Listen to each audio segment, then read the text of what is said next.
ভাইটা হবরে খান দেরি হইয়া যায়, হাতু লাগে ঈদের নমাজ ঘড়িও হালায়, ভাইটা হবরে খান। রিমন শুনো, তো আমরা আসছি আজকে গরু কিনতে নাকি? জি জি। তো আজকে আমরা এর আগের বার কিন্তু বাংলাদেশের তো 2 নম্বর ছিলাম আমাদের গরু কিনাতে।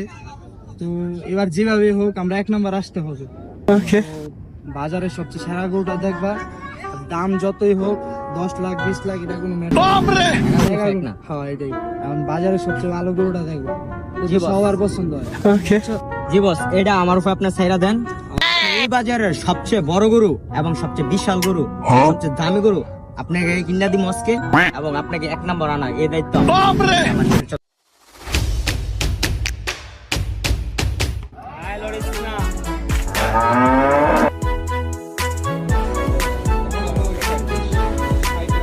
আসেন ভাই আসেন, এটাই বাজারের সেরা গরু, সবচেয়ে পিওর গরু এটাই।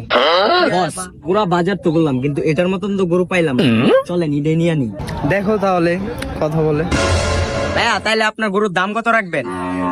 এটা বাজারের সেরা গরু আর বাজার সবচেয়ে থেকে বড় গরু, এই গরুটা নিলে আপনি জিতবেন। এটার দাম 12 লাখ টাকা। বস, গরুর দাম তো বলে 12 লাখ টাকা। 10-12 লাখ টাকা কোনো ফেক না, বুঝছো? বাজারের সবচেয়ে বড় গরু হয়, তাহলে নিয়ে নেও, সমস্যা নেই। বস তাহলে টাকাটা দেন, বুঝাই দিই।